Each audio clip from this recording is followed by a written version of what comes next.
The morning my mother stopped breathing, I was on my knees outside a glass tower in the financial district, in the rain, holding a phone that had just been hung up on me by the woman I had been planning to marry. And the last thing she had said before the line went dead was, "Kyle, you are not getting a single coin out of me.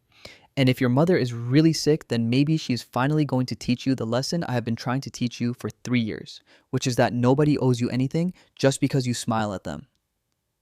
The phone fell out of my hand into a puddle. The puddle was the color of motor oil. My mother was dead by the time I got to the hospital, and the small amount of money the doctors had needed to save her had been the price of a single handbag in my girlfriend's closet. And I had not known yet that the handbag had been bought the same week she had refused me, and I had not known yet that the receipt for the handbag was sitting in a drawer in her apartment under a stack of receipts for a man whose name I had never heard. And I had not known yet that the man whose name I had never heard had been running my life from the inside for almost 2 years. And the not knowing was the only thing that was about to keep me upright through the next 11 days. My name is Kyle Verlan. I am 31 years old.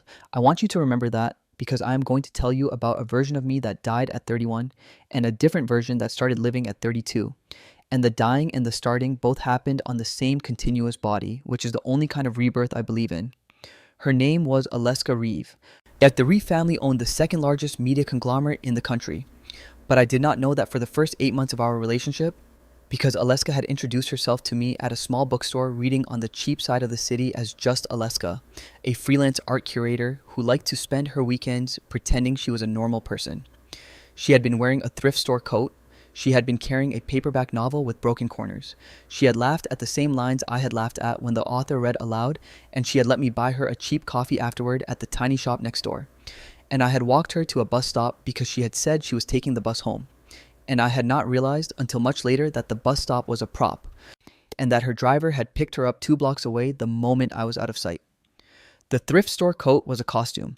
The bookstore reading had been picked because she had wanted to find the kind of man who went to bookstore readings on the cheap side of the city, because she had told her friends, and I am only telling you this because I overheard it later from one of those friends in the worst possible context, that she had wanted a man who had no idea who she was so that she could test him, and the test would last as long as he stayed interesting, and she could end the test at any time.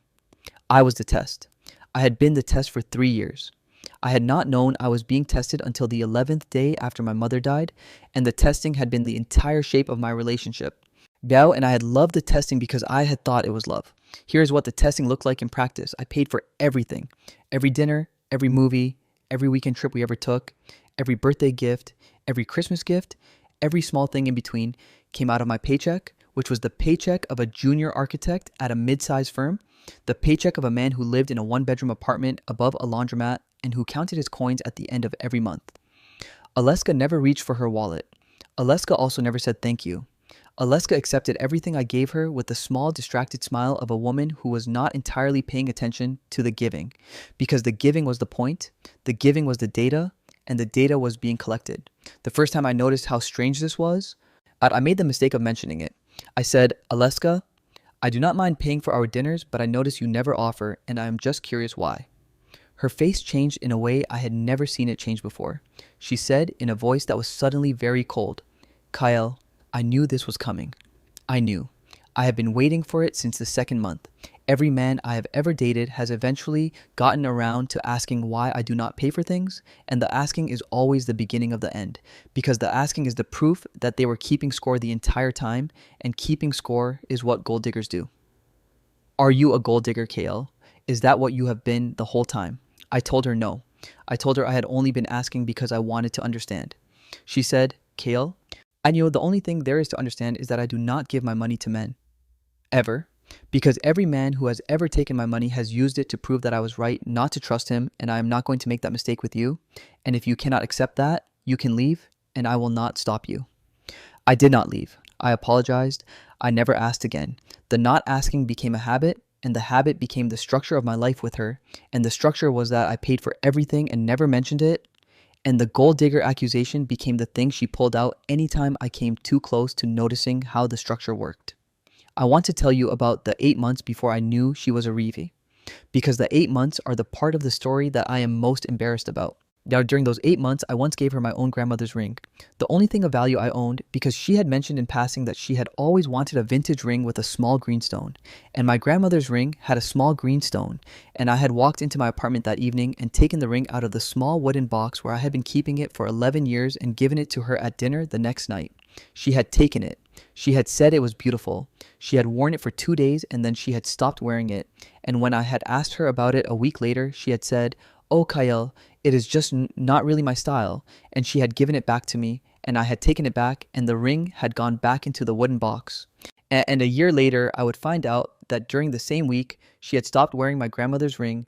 She had bought herself a ring from a jeweler in the Diamond District that had cost more than my entire annual salary, and that she had bought it for herself because she had decided that the green stone in my grandmother's ring was too small, and the deciding had been done in the middle of a conversation with the man whose name I did not yet know.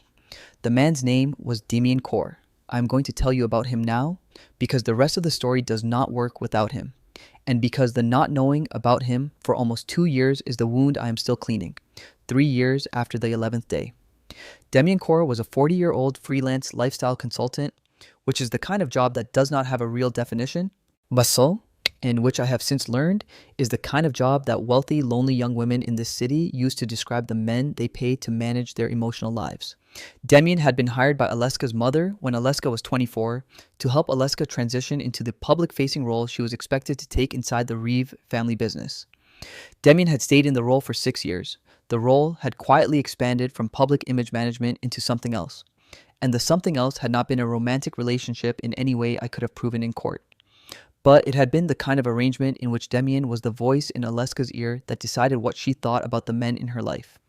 And Damien had been the voice that had told her in the second month of our relationship that I was the kind of man who was eventually going to ask about her money, and that the asking would be the proof that I was a gold digger, and that she should be ready for the asking and should test me harshly when it came, because the testing was the only way to find out who could be trusted. Damien had been the architect of every cold moment Aleska had ever had with me. Damien had been paid by Aleska out of an account I would later prove had been receiving funds from a source I had not yet identified in increasing amounts every month for the entire 3 years of our relationship. And the payments to Damien had grown larger every time I had given Aleska a piece of my own life, because Damien had been working harder every time I had passed one of the tests, because Damien had been increasingly worried that I might pass all of them. Yet here's when I found out about him. The day after my mother's funeral, I went to Aleska's apartment to collect the few things of mine she had been keeping there over the years, mostly old jackets and a couple of books and a small frame photograph of my mother as a young woman that I had given Aleska in the second year of our relationship and that she had agreed to keep on her bookshelf. I went because I needed the photograph back. The funeral had been small and quick because I had not been able to afford a larger one, and I had not invited Aleska, and Aleska had not asked to come, and the not asking had been the small final thing my exhausted mind had latched onto in the days after my mother's death as the thing I would think about later when I had time. Aleska was not at the apartment when I arrived. And she had told me on the phone 2 days earlier, in the same flat voice she had used to refuse the money, that she would be out of town until the weekend and that I could let myself in with my key. I let myself in. I went to the bookshelf. The photograph of my mother was not there. I searched the bookshelf twice. I searched the entire living room. I went into the bedroom and I searched the dresser, and that was when I found the drawer. The drawer was the third drawer down on the left side of the dresser, and it was a drawer I had never opened in 3 years because Aleska had asked me, very early in the relationship, to please respect that one drawer of her dresser was for her personal correspondence, and that she would appreciate it if I never opened it. I had honored that request for 3 years. What I opened it that day because I was looking for the photograph of my mother and because I was beyond caring about the rules of a relationship I could already feel ending. The drawer did not contain personal correspondence. The drawer contained a thick folder of receipts. The receipts were for a man named Damien Kaur. The receipts spanned almost 2 years. The receipts included 6 luxury weekends at coastal resorts I had never been to with Aleska, 4 custom-tailored suits from a tailor on the Upper East Side, a sports car lease, a watch from a brand I could not pronounce, and a series of monthly cash payments that started small and grew steadily, the way a salary grows. Underneath the folder was a small notebook in Aleska's handwriting, and the notebook contained, in clinical detail, a record of every test she had ever given me over 3 years, and a small note next to each test that said either passed or failed, and underneath each note there was a smaller note in different handwriting, in pen, which I would later prove was Damien's. And the smaller note said things like, "Watch closely, or push harder, or he is getting suspicious, or move the timeline up. The notebook also contained, on the very last page that had been written on, a note dated 11 days before my mother had died. The note said, in Aleska's handwriting, mother of the test subject is sick. Subject will likely ask for money within the next week. This is the final test. If he asks, he is a gold digger and we end it. If he does not ask, we extend the relationship by 6 months and then end it anyway, because the test has gone on long enough. And underneath that note, in Demian's handwriting, in pen, was a single line. The line said, he will ask. They always ask. Be ready to refuse and document the refusal for the family records. I sat on the floor of Aleska's bedroom and I read the notebook 3 times. I did not cry. I had used up my crying at the funeral. What I did instead was take photographs of every page of the notebook with my phone, and then I took photographs of every receipt in the folder, and then I put everything back in the drawer exactly the way I had found it. And then I went into the living room and I looked at the bookshelf one more time, and on the very bottom shelf, behind a row of art books, I found the small frame photograph of my mother. It had been taken down and hidden behind the art books at some point in the last few months. And the hiding had been deliberate, and the deliberateness was the thing that finally cracked something loose in my chest. I took the photograph. I left the apartment. I went home to my 1 bedroom above the laundromat. I sat on my bed for almost 6 hours without moving, looking at the photograph of my mother on the small table in front of me. And at the end of the 6 hours, I stood up and I made 3 phone calls. The first call was to my old college friend Rennie, who had become a forensic accountant at a firm in the city. I told Rennie I was sending him a folder of photographs and that I needed him to trace every payment in the receipts to its source, and that I needed him to do it quietly. Rennie said, Kyle, I heard about your mother. I am so sorry. I will do it for free. Send it now. I sent it. The second call was to my own firm's senior partner, a woman named Vienna who had hired me 5 years ago and who had always treated me with the kind of formal kindness that competent women in the architecture business reserve for the junior employees they have decided are worth keeping. I asked Vienna if she had a free hour the following morning to discuss something personal that had professional implications. Vienna said yes. The third call was to a lawyer named Halen, who I had met at a charity event 2 years earlier and who had given me his card and told me to call him if I ever needed quiet legal help. I called him. I told him what I had found. He said, Kyle, do not throw away that notebook. Bring everything you have to my office tomorrow afternoon. I am going to clear my schedule. See, now I'm going to compress what happened over the next 6 weeks because the 6 weeks were mostly the slow, careful work of building a case, and the building was not the part that matters for the story. The part that matters is what Rennie found. Rennie found that the source of the payments to Demian was an account that had been opened under Aleska's name 8 years ago when she had been 23, and that the account had been receiving deposits for the last 2 years from a corporate trust. The corporate trust was a holding entity for a small architectural patent that had been licensed out to a major construction firm 3 years ago. The architectural patent was for a load-bearing connection system designed for prefabricated concrete buildings. The architectural patent had been registered to me. I was the inventor. I had developed the system as part of my master's thesis at the university where I had studied, and I had registered the patent under my own name in the year I had graduated, and the patent had been licensed out to a major construction firm 3 years ago.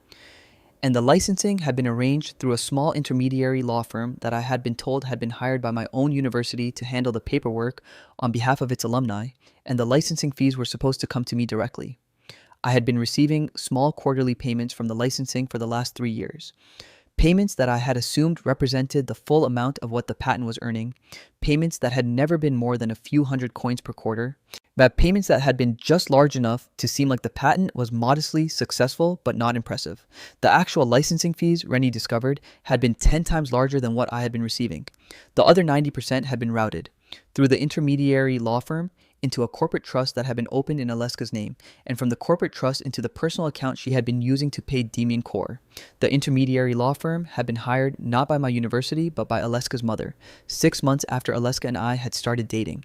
When Aleska's family had quietly looked into the man their daughter was seeing and had discovered that I was sitting on a patent that was worth more than I knew, and the family had decided, in the small, efficient way wealthy families decide things, that the patent should not be allowed to make me independently wealthy because independent wealth would change the power dynamic in the relationship in a way that would make me harder to control. They had set up the diversion. They had done it without telling Aleska because they had not wanted Aleska to feel guilty, but they had told Demian because Demian was the one who needed to know what kind of man he was managing. The diversion had been running for 2.5 years. By the time Rennie traced it, the total amount of money that had been quietly taken from me, money that was legally and morally mine, came to a sum that was approximately 11 times the amount I had begged Aleska for to save my mother's life. I want you to sit with that for a second. And whilst the amount of money I had needed to save my mother had been less than a tenth of what Aleska's family had been quietly stealing from me every quarter. The refusal in the rain in front of the glass tower had not been about the money. The refusal had been the final test. They had been waiting to see whether I would beg, and they had been waiting because Demian had told them that the begging would prove I was a gold digger, and the proving would let them end the relationship cleanly. And the ending had to be clean because the patent diversion was scheduled to continue for another 5 years before the patent expired. And they had needed me discredited and embarrassed enough that I would never look closely at where the licensing fees were actually going.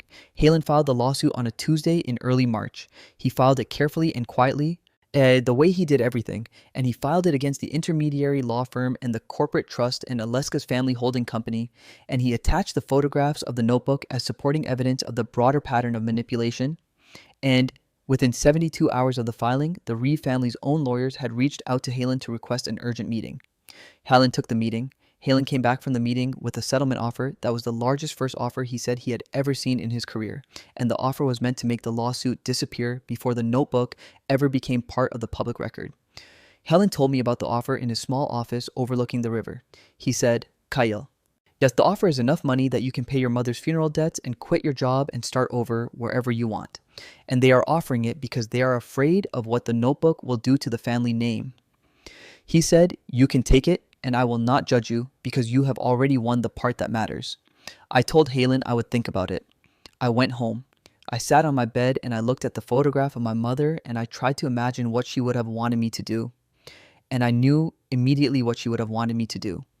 Because my mother had been the kind of woman who had cleaned other people's houses for 20 years to put me through school and who had never once raised her voice and who had told me when I had been 12 years old and had been bullied at school, "Kyle, the right thing to do is the thing that lets you sleep with your face toward the door."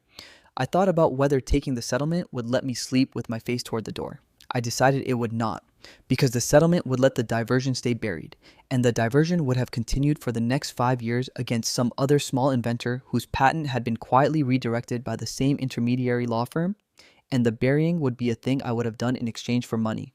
And money in exchange for burial was the exact transaction I had spent 3 years watching Aleska perform with Demian. I called Halen the next morning. I told him to refuse the settlement and to file the full case publicly.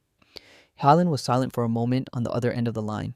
Then he said, "Kyle, as I have been a lawyer for 26 years and I have only ever heard one client refuse an offer that large for the right reason, and you are the second. And I am going to enjoy this case more than I have enjoyed any case I have ever filed." He filed the full case the next morning. I want to tell you about the public confrontation, because the public confrontation is the part of the story that you have been waiting for, and it is the part that I'm still careful about telling, because I do not want to make it sound bigger than it was. The public confrontation happened at a charity gala that Aleska's family had been hosting for 15 years at a historic hotel in the city center, 3 weeks after Halen filed the case publicly. I was not invited. I had never been invited in 3 years of dating Aleska. That's because Aleska had always told me that the gala was for family only and that bringing a partner would be inappropriate. I went anyway. I went because Halen had told me that the family's own lawyers had been served with the discovery documents the day before the gala, and that the family was scrambling to manage the press coverage that was about to break, and that the gala was going to be the most public possible setting in which to deliver the documents to Aleska herself. Halen came with me. We arrived at the hotel at 9 in the evening in suits with a small folder containing copies of the discovery documents and a single sealed envelope addressed to Aleska personally. The gala staff at the door tried to stop us. Halen showed them his bar credentials and told them, in the calm voice he used for difficult moments, that he was here to deliver legal documents to a named party in an active civil suit, and that obstructing the delivery would be a crime, and the staff stepped aside. We walked into the main ballroom. The ballroom was full. Aleska was at a small table near the front with her mother and Demian Kaur, and Demian Kaur was sitting in the seat I had imagined I would one day sit in if Aleska had ever invited me to one of these galas, and the seeing of him in the seat was the small final piece of evidence I needed to know that everything Rennie had traced was true. I walked across the ballroom toward the table. People turned to look at me as I passed because I was a stranger and because Halen was walking beside me and because the walking had the small, careful purpose of the kind of walking that does not get interrupted. I reached the table. Aleska looked up. Her face went through 3 expressions in the span of about 2 seconds. The first was confusion, because she had not seen me in 6 weeks and had assumed I was gone forever. The second was a small calculating expression I had seen on her face hundreds of times over 3 years and had never been able to read until that moment, when I finally understood that the expression was the expression of a woman running a test in her head. The third was the expression of a woman who had just noticed Halen standing behind me with the folder in his hands and who had just understood, in the small instant in which understanding happens, that the test was over and that she had been the one being tested all along. I did not raise my voice. I had decided on the way to the gala that I was not going to give her the satisfaction of a scene. I said, in the calm, careful voice I had been practicing in front of the mirror in my apartment for the last 3 weeks, Aleska, I came here tonight to give you something. I am not going to ask you why you took my patent money, because I already know why. I am not going to ask you why you refused to help my mother, because I already know that too. I am not going to ask you about Demian, because Demian is sitting right next to you, and the answer to every question I might ask about him is in the way he is currently looking at his hands instead of at me. I'm going to give you this folder. The folder contains a copy of the lawsuit my attorney filed 3 weeks ago, which the press is going to receive in approximately 45 minutes when our embargo expires. But the folder also contains a copy of the notebook I found in your bedroom dresser the day after my mother's funeral, the one in your handwriting and Demian's handwriting, the one with the test scores. I am giving you the folder now so that you have approximately 45 minutes to read it before the rest of this room finds out what is in it, and so that you can make whatever calls you need to make to your family before the calls become useless. I am also giving you this. I reached into my coat pocket and I took out the small sealed envelope that Halen had prepared, and I placed it on the table in front of her. The envelope contained a single sheet of paper. The paper was a photograph of my mother as a young woman, the same photograph I had taken back from behind the art books on her bookshelf, Basson, with a single line written underneath it in my own handwriting. The line said, "This is the woman whose life cost less than your handbag. I want you to know her name before you read the rest." Her name was Mira Verlin. Aleska did not speak. Her mother started to stand up. Demian started to say something. I turned around and I walked out of the ballroom with Halen beside me, and I did not look back, because the looking back would have been the only thing the night did not need from me. The press received the documents at exactly 10 p.m. The story broke the next morning. The Reeve family spent the next 4 months trying to manage the fallout, and the management was mostly unsuccessful because the notebook was the kind of evidence that did not bend in the hands of even the best PR firm. Yet the intermediary law firm was indicted on federal fraud charges within 6 weeks. 2 of the senior partners pleaded out. The corporate trust was unwound by court order, and every coin that had been diverted from me over the previous 2.5 years was returned to me with interest.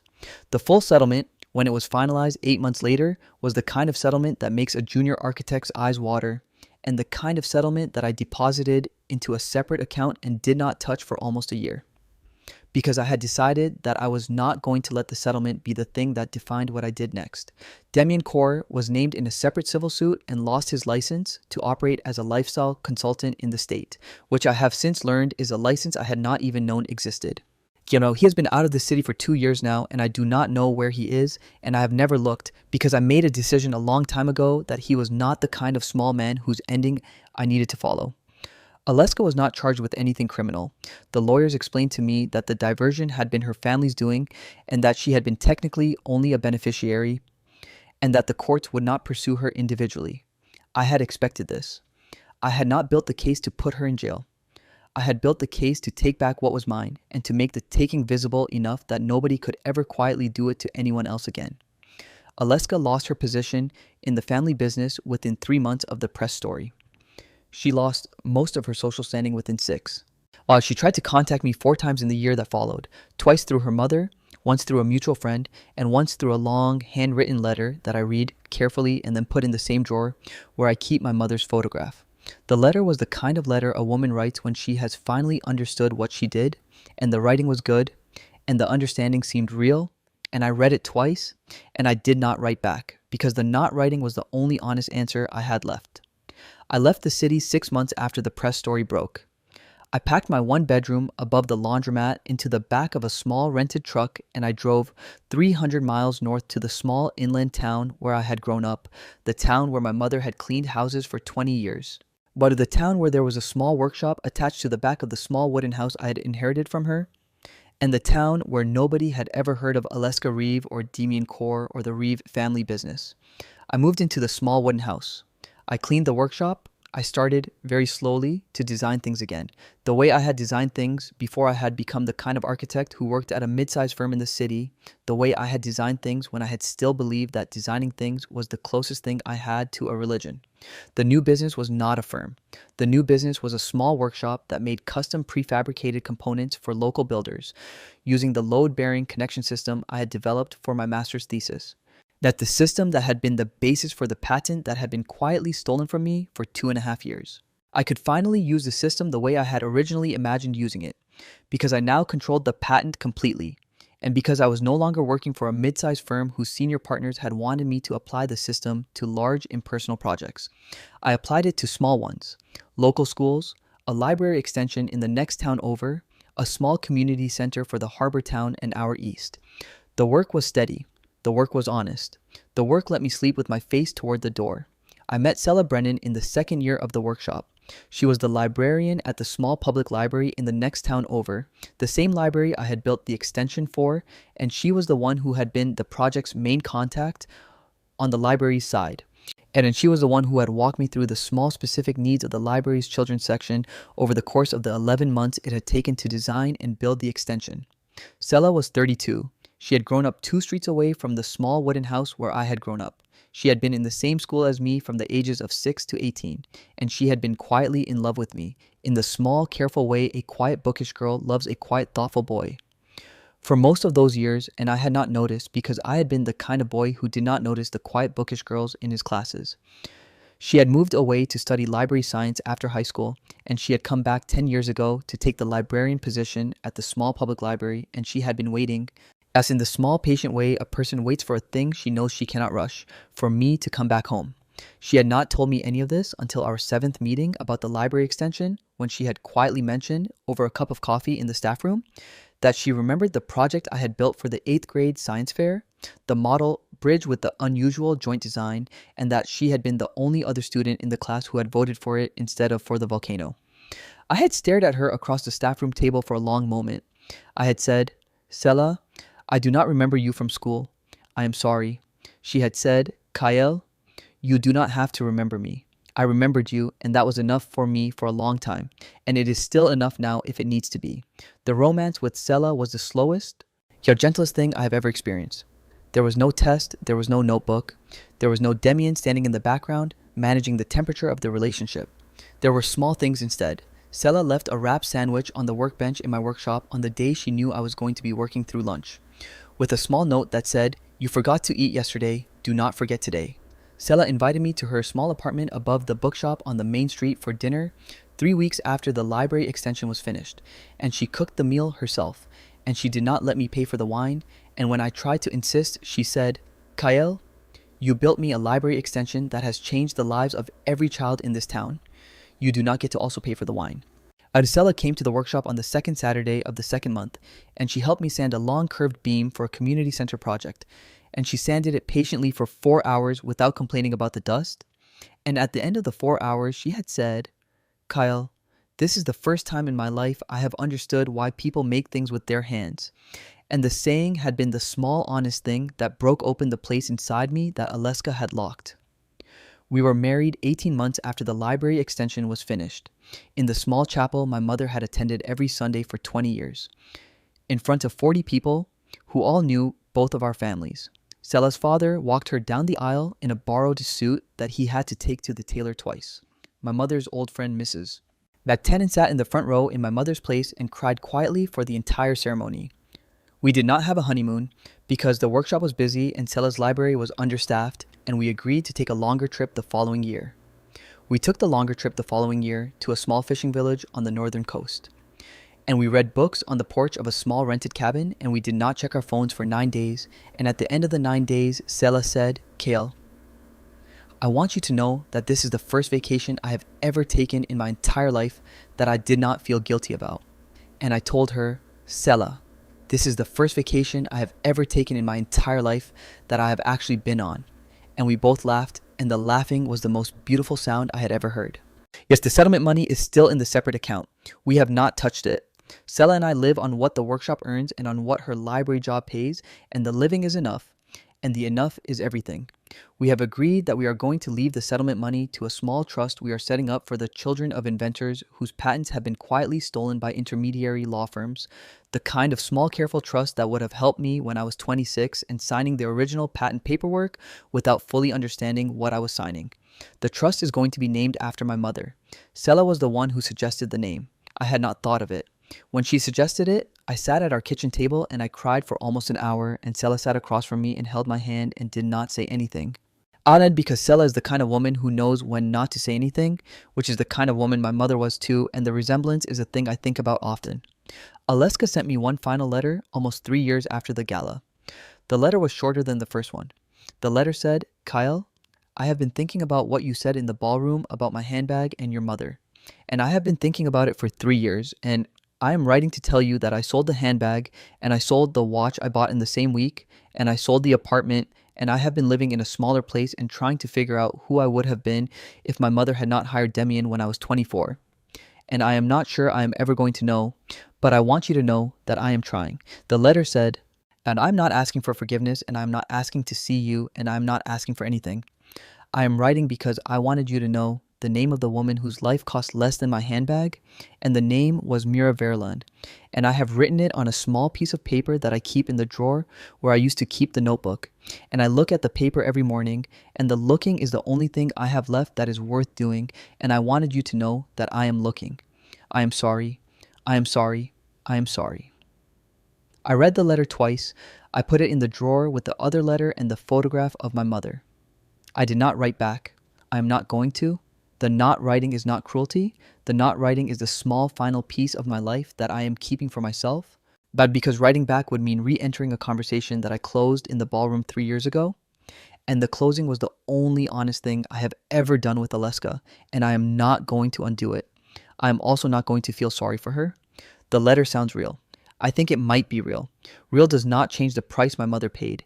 Real does not change the 2.5 years of stolen patent money. Real does not change the fact that the Aleska in the letter is a woman who only became real because the version of her that existed before the ballroom was finally taken away from her by the consequences I helped deliver. And the consequences had to happen.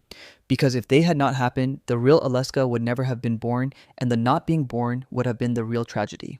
Night, I'm writing this from the porch of the small wooden house. Cella is inside making tea. The workshop is closed for the day. The mountain behind the house is the same mountain my mother used to look at every evening when she came home from cleaning other people's houses. And the looking at it is the small daily prayer I now perform in her place, because she is not here to look at it for herself anymore, and somebody has to. The trust we are setting up is going to have its first board meeting next month. Cella has agreed to be the director. I am going to be the chairman. Halen is going to be the legal counsel, free of charge, because Halen and I have stayed in touch, and because Halen told me last year, over a long dinner in his small office overlooking the river, that taking my case had been the second best decision he had ever made in his career. I asked him what the first had been. He said, Kyle, the first was marrying my wife, who is a librarian and who has been waiting at home for me for 31 years and who has never once asked me to be anyone other than the man I am. And the asking would have ended me long ago if she had ever asked it. I told him that sounded familiar. He smiled and said, Kyle, it should. The tea is ready. Cella is calling me from the kitchen. The mountain is turning the small purple color it turns at this time of evening. The drawer with the photograph of my mother and the 2 letters from Aleska is in the small desk in the back room of the house, and the drawer is going to stay closed tonight. Because tonight is not the kind of night that needs the drawer. Tonight is the kind of night that only needs the tea and the porch and the woman who waited 10 years in a quiet small library for me to come home, and the small wooden house, and the mountain, and the long slow life that started the morning after the worst morning of my life, and the long slow life is the only kind of rebirth I believe in, and I am living it, and the living is enough, and the enough is everything, and I am going inside now because Cella is calling, and I am not going to keep her waiting, ever, for any reason, for the rest of my life.